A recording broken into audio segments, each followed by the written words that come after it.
कहा गया है कि मुझे अपने पति के लिए अपने कृष्ण भक्ति को सदैव के लिए छोड़ना होगा। आपके पति आपके जीवन के मध्य से ही चले जाएंगे।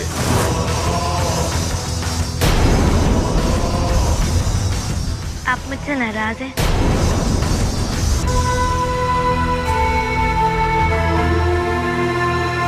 नहीं, हम क्यों तुमसे नाराज होंगे? तुमने जो भी निर्णय लिया वो सही होगा। कम से कम आप तो मुझे गलत मत समझिए। मैंने आपको पहले ही दिन कह दिया था कि मेरे लिए मेरे कृष्णा ही सब कुछ है। आप मुझसे मेरे कृष्णा को अलग कर सकते हैं, पर मेरे अंदर से आप उन्हें दूर नहीं कर सकते।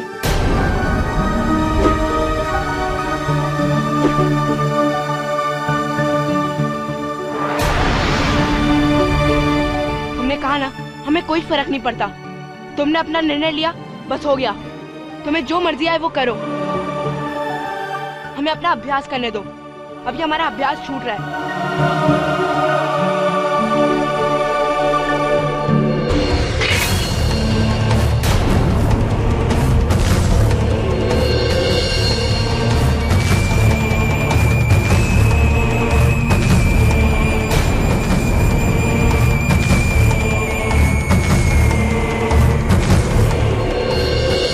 मुझे पहले से ही पता था कि वो लड़की इतनी जिद्दी है, वो मूर्ति को इतनी आसानी से नहीं छोड़ेगी। माता सा ने अनावश्यक ही इतनी तैयारी करा दी। जीजा सा, मुझे तो आपकी तैयारी पर भी संशय है। मतलब भोजराज का दूसरा विवाह।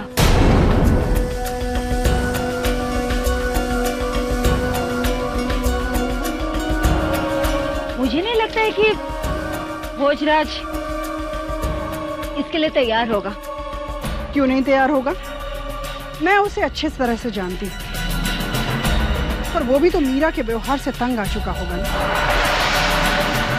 और कौन पति ये चाहेगा कि उसकी पत्नी उसके स्थान पर एक मूर्ति को महत्व दे? देखना, वो ब्याह के लिए जरूर तैयार हो। पर भोजराज मीरा को छोड़कर किसी और लड़की से शादी क्यों करेगा? वो मीरा से स्नेह करता है। मीरा का दिन भर कृष्ण की सेवा करना, एक मूर्ति के अलावा किसी और को महत्व न देना, ये सब देखकर भोजराज भी तंग आ चुका है। बस उसे इसका एहसास नहीं हो रहा है, और मेरा काम है उसे इसका एहसास कराना। उसके दिल में आग तो लग ही चुकी है। बस मुझे उसमें थोड़ा सा घी डालना।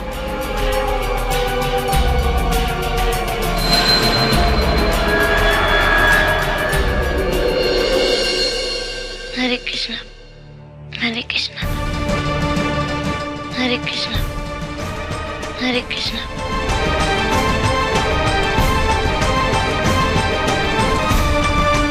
क्या हुआ मीरा, तुम इतनी चिंतित क्यों हो? पता नहीं ललिता, आज पहली बार कृष्णा के ध्यान में मन ही नहीं लग रहा। युवराज भी मुझसे बहुत ही गुस्सा है, क्योंकि मैंने अपने गिरधर से अलग होने से इनकार कर दिया। अब तुम्हें भोजराज की चिंता करने की कोई जरूरत नहीं है मीरा।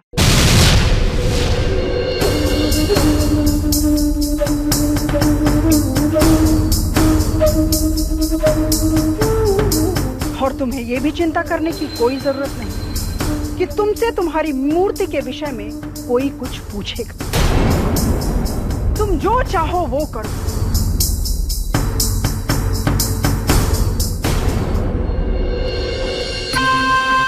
तुम तो अपना निर्णय ले ही चुकी हो। भोजराज के बदले मूर्ति को चुनो। इसलिए ये मुंह उतारने की कोई जरूरत नहीं। तुम्हें तो खुश होना चाहिए। अब तुम्हें तुम्हारे कृष्ण से कोई दूर नहीं कर पाएगा।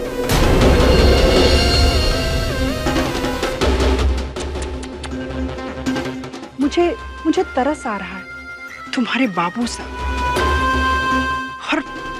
और राव दूधा जी पर। उन्होंने कितने कितने चाव से तुम्हारी शादी की थी हमारे युवराज भोजराज से।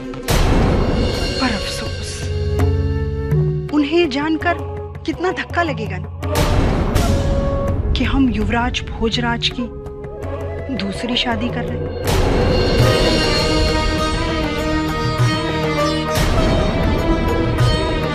बस हमें भोजराज की हाँ का इंतजार है। अब से कुछ ही देर में हम उनसे उनके दूसरी ब्याह की बात करेंगे।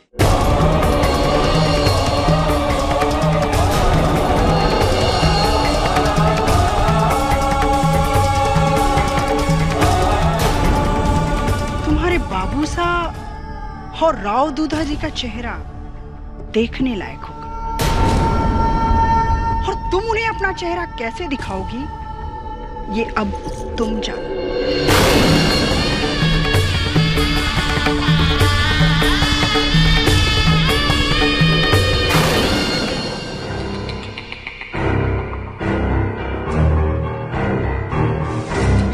क्या पंडित जी, कब से कुंडली देखे जा रहे हैं आप?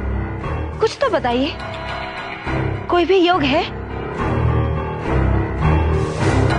भोजराज की दूसरी लड़की से शादी करने के बाद भी मीरा का वैधव्य न टले और भोजराज की मृत्यु 7 सालों में ही हो जाए। क्षमा करें रानी साहब, पर ऐसा होना असंभव है, क्योंकि दोष मीरा की कुंडली में है, कुंवर भोजराज की कुंडली में नहीं। मतलब ये कि यदि कुंवर भोजराज का दूसरा विवाह हो जाता है तो वो स्थिति टल जाएगी जो मीरा के विवाह के कारण उत्पन्न हुई थी। कुंवर भोजराज के भाग्य में लिखी मृत्यु टल जाएगी।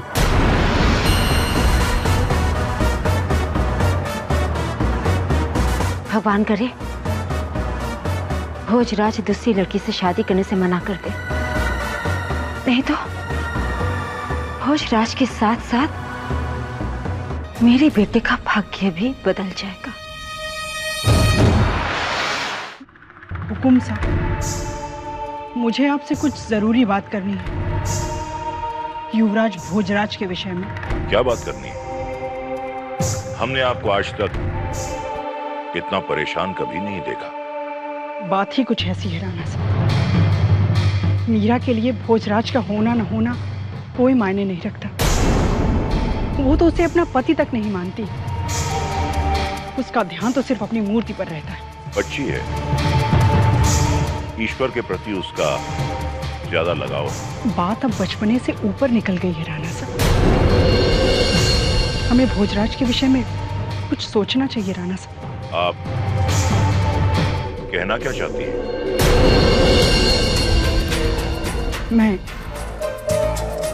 मैं भोजराज की दूसरी शादी करना चाहती हूँ। ये आप क्या कह रही हैं रानी साहब? इसमें कौन सी बुरी बात है राणा साहब? राजा महाराजा तो कई विवाह करते हैं, और ये केवल भोजराज की खुशी का सवाल नहीं, बल्कि मेवाड़ के युवराज भोजराज की खुशियों का सवाल है। उसकी खुशी के बारे में सोचकर ही हम ये कह रहे हैं। वो इस बात के लिए कभी राजी नहीं होगा। फिर भी मैंने भोजराज को यहाँ बुलाया है, वो आ जाए तो आप उससे स्वयं पूछ लीजिए, उसके बाद अपना निर्णय लीजिएगा।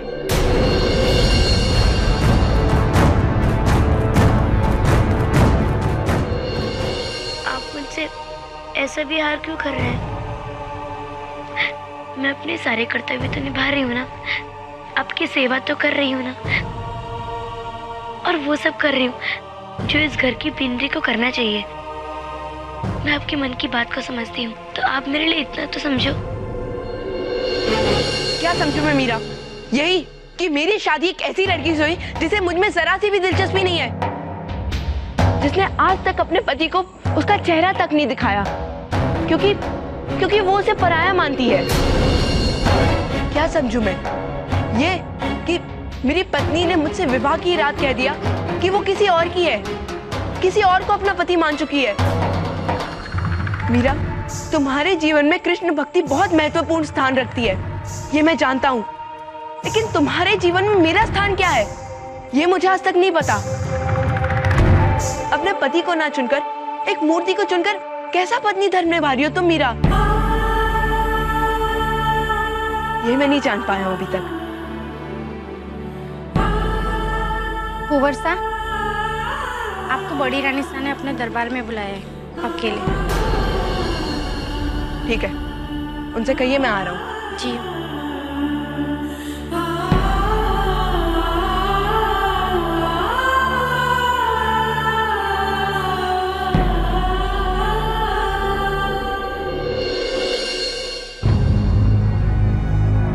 घड़ी खम्मा बाबू साहब। जीते रहो।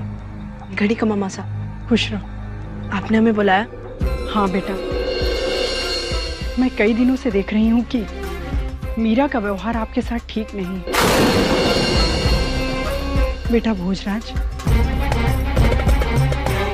यदि तुम्हारे मन में कुछ है तो बोल दो, उससे मन हल्का हो जाता है। मैं जानती हूँ कि आप मीरा के प्रति अपने कर्तव्य का पालन कर रहे हो, पर यदि आपको मीरा से कोई भी शिकायत हो तो कह दो। मैं जानती हूँ कि तुम्हें मीरा से अच्छी लड़की मिल सकती है, जो सच्चे दिल से आपको अपना पति मानेगी, आपका ख्याल रखेगी, आपके साथ स्नेह भरी बातें करे और अपने पत्नी होने का कर्तव्य भी निभाएगी। नहीं रानी साहब, मीरा सबका ध्यान रखती है। उसने घर के कामों या अपने किसी भी कर्तव्य से कभी मुंह नहीं मोड़ा। दिन रात अपनी मूर्ति के पीछे लगे रहना और अपने पति के साथ 2 पल भी नहीं बैठना, ये कहाँ का कर्तव्य है राणा साहब?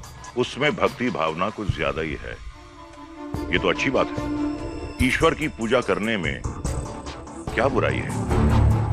बेटा भोजराज, इससे पहले कि बहुत देर हो जाए, मैं चाहती हूँ कि आप एक निर्णय लें। कैसा निर्णय मासा? आपकी शादी का निर्णय।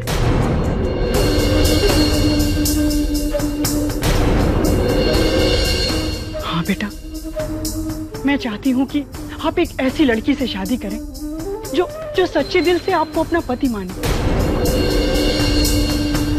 बोलो बेटा, इस पर आपका क्या निर्णय है? क्या मीरा ये बात जानती है मासा? हाँ, उसने आपसे बताया तक नहीं।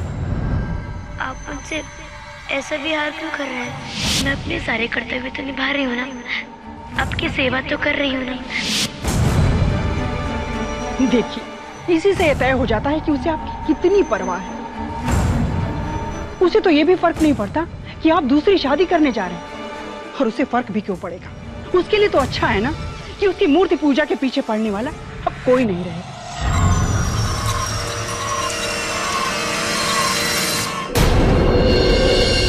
बेटा भोजराज, यदि उसे आपकी चिंता नहीं तो आप उसकी चिंता क्यों करते हैं? बोलिए, अब आपका निर्णय क्या है? अब दूसरा विवाह करेंगे ना?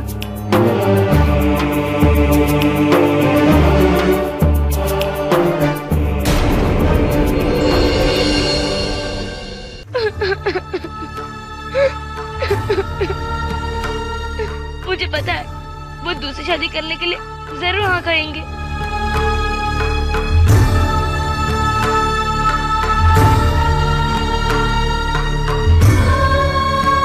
अगर उन्होंने दूसरी शादी कर ली तो मैं बापू से क्या कहूंगी? किस मुंह के साथ मिलते वापस जाऊंगी? तो तुम्हें इस बात की चिंता हो रही है कि तुम अपने बापू से क्या कहोगी, पर ये चिंता नहीं हो रही कि उनका दूसरा विवाह हो रहा है। सच बता मीरा, तुम्हें बुरा नहीं लग रहा कि कुंवर भोजराज का दूसरा विवाह हो रहा है? नहीं, मुझे क्यों बुरा लगेगा?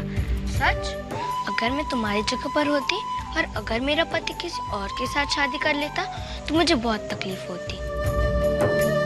चलो, मैं तुम्हारे लिए कुछ खाने को लाती हूँ। तुमने सुबह से कुछ नहीं खाया।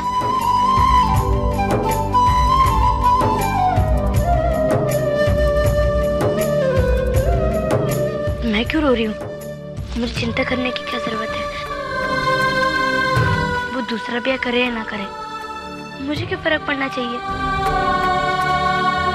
मेरा ब्याह तो तुमसे हुआ है, तो ये विचार मुझे परेशान क्यों कर रहा है? ये सब क्या हो रहा है मुझे? क्यों ऐसे विचार आ रहे हैं? क्यों?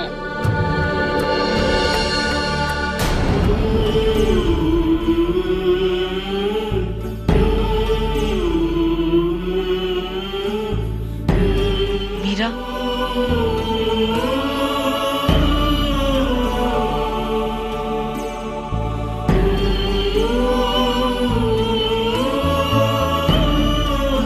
मुझे क्षमा कर दो मीरा, मुझे तुमसे उस तरह बात नहीं करनी चाहिए थी। मैं तुम्हारे भक्ति भाव को समझ सकता हूँ मीरा, मैं ही गलत था। पता नहीं गुस्से में क्या क्या बोल बैठा। मुझे तुम्हारे भक्ति से कोई आपत्ति नहीं है मीरा, मैंने ही तुम्हें समझने में थोड़ी। क्या आप दूसरी शादी करोगे?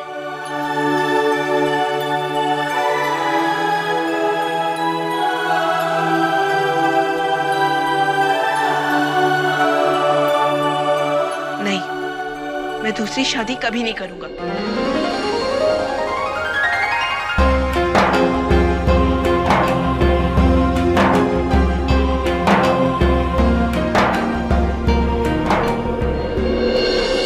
रानी साहब, हम आपसे पहले ही कह रहे थे कि भोजराज आपके इस प्रस्ताव को नहीं मानेगा। अब आप उसके दूसरे विवाह की चिंता छोड़ दीजिए। कैसे चिंता न करूं राणा साहब, मैं उसकी मां हूं। भोजराज भले ही इस बात को स्वीकार न करे, पर उसके चेहरे से दिखता है कि वो मीरा के साथ सुखी नहीं है। नहीं रानी साहब, आप बिल्कुल गलत समझ रही हैं। भोजराज मीरा से बहुत स्नेह करता है, और मीरा तो एक अच्छी लड़की है।